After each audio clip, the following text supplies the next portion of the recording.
Hello guys, welcome back to our channel. We are so excited to have you again.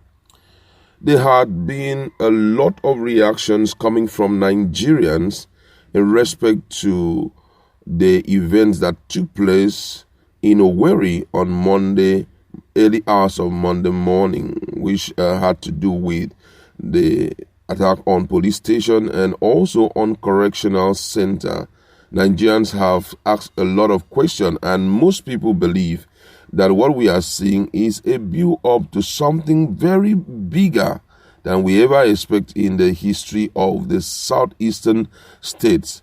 And most Nigerians are really living in fear. We want to peruse through some of the reactions of Nigerians and some of the very sensitive questions that most of them are asking that demand immediate answers. But before we continue with details of the news and further analysis, we'd like to encourage you to please subscribe to our channel by clicking on the red subscribe button and also the bell icon so that you can get notification anytime we publish our videos.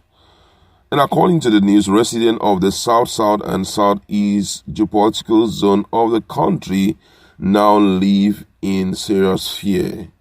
They are worried and very troubled considering the happenings in the country. This follows the hackdown of law enforcement agents in their region by UGN. In the last 3 months, UGM have hacked no fewer than 67 law enforcement agents down and burned down over 50 police formations in the south and the southeast. Many of the residents have therefore expressed fear that the development may get out of hand if the government fails to urgently arrest the situation. A cross-section of residents of Imo, Abia State who spoke open up lamented that they were now living in fear because of the serial attack on security agents and their formation. They urged the security agents to focus more on intelligence gathering and unravel the perpetrators of the serial attack in the southeast and the south zone.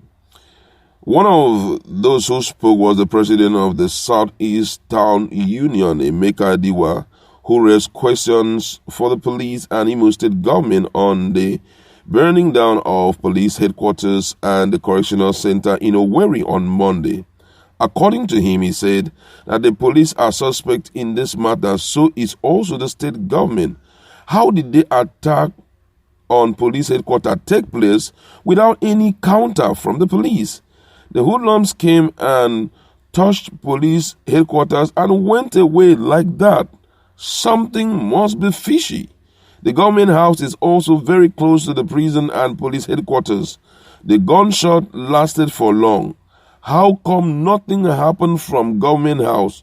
Something is fishy. It means nobody is safe anymore.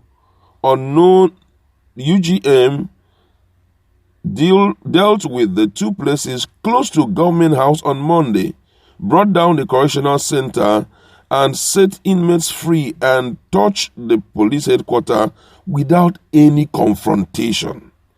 Another person who also spoke was former chairman of state chapter of Ohanaeze Ndigbo, talking about Chidi Osuagu, said what happened in Owerri was strange, since it is not in our culture to attack security men. Something must be wrong somewhere, and unfortunately the common man is affected. We now live in fear. Also, a resident of Abakaliki in Ebonyi State, one Mr. Don Steve, in his reaction, stated that the people of the state were disturbed and worried about the unfortunate development. According to him, he said if security personnel who were trained to defend and protect citizens of this country are killed at will, what then is the future of the citizen? The development has, however, revealed that there is a challenge with the police in this country.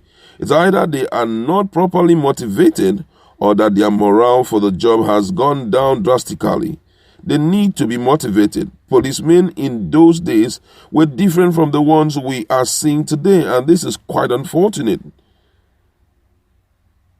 Secretary General of the Chidi Ibe faction of Ohanaeze Ndigbo, Mazi Okechukwu Iziuzoro, also spoke. He expressed fear that the hacking down of security agents in the southeast and south-south zone may lead to full-scale banditry in the region if it is not tackled. Iziuzoro, who spoke open up in Umo, he has stated that from the manner of the attack, the UGM may be building up for a full-scale banditry in the two regions and urged the federal government to urgently take proactive steps to end the banditry in the country. He attributed the attack on security agents to the desire by the UGN to instill fear in the government and people of Nigeria to achieve their aim. According to him, he said, with the methodology and uniformity of the serial attack on security agents and police stations across Southeast and South-South, the two zones may witness more of these in future. I pray that they don't resort to dealing with politicians and other eminent persons. I pray these UGM don't target convoy of politicians in the near future. Within 3 months, over 50 police formations have been brought down. There's fear in Southeast and South-South zone over the number of weapons that are getting into the hands of these people. As of today, nobody has claimed responsibility for the attack. Nobody has made any demand. The security agencies are still pointing accusing finger. For the first time in 51 years, many security agents have been hacked down. Others are at risk and at the mercy of men of the underworld. Peace has eluded the Olden Eastern region, and leadership failure of government at all levels are responsible. To discourage youth from banditry, the Ohanaeze chieftain tasked the federal and the state government to implement genuine youth empowerment program to make youth self-dependent. Another resident, one Mrs. Chinwe Peter, who lamented the current situation being faced by the police in the country, called on the federal government to train and retrain them for improved productivity.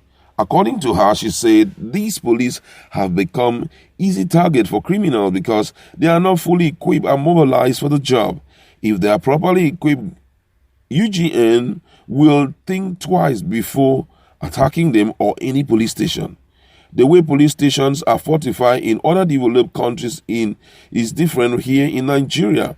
Government should spend money in fortifying the police, give them more sophisticated weapons and gadgets. The operation of the police should be digital and computerized. It should be intelligent based. Security operative lack capacity in intelligent gathering. Another person who spoke was the Igbo National Council INC. On its part, said that the police officers and other security agents lack capacity in intelligent gathering, and that was why they were brought down so easily. Reacting to the report of the hacking down of security agents in the southeast and the south-south in the last 3 months, the Igbo National Council spokesman, Mr. Godson, claimed that the officers were more interested in security of checkpoints to collect money from motorists. According to INC, in the context of the issue of recruitment of security agencies, there had been this issue of man-no-man, nepotism. We have people in the security organizations who are just there to earn salary and not to do the work. In that context, this one go there, put up a toll gate and begin to collect money. They lack intelligence. They lack capacity. We need a system where majority of the security agents must be willing to work as security personnel. In that context, it will be very difficult for bandits to bring them down easily if they stop going to security checkpoint to collect money while abandoning the task of intelligence gathering and tactical training. Residents of the commercial city of Aba, however, attributed the disturbing situation to frustration, accumulated anger, disenchantment with the government in power, leadership failure, and joblessness, among other factors. And in Aba resident, one comrade, Good Luck Ego Ibe, argued that the attack may not be unconnected with the accumulated grievances against some bad eggs among security agents who had rather become thorn in the flesh of the citizen. He regretted that some unscrupulous elements among security personnel had inflicted pain on innocent citizens who they were being paid to protect. The president's Southeast youth leader, Ibem, identified the frustration and disenchantment with the government of the day as possibly cause of the attack. He said that people who were already frustrated by government inaptitude, unfriendly policies, and lack of empathy for the suffering masses might have resolved to unleash this anger on security agents. According to him, unemployment could also be one of the causes of the attack, as a great number of youth are jobless and could easily be recruited for violent activities.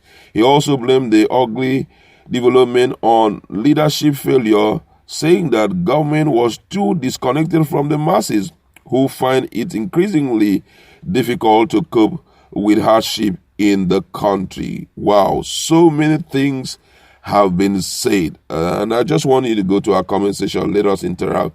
What do you think about all these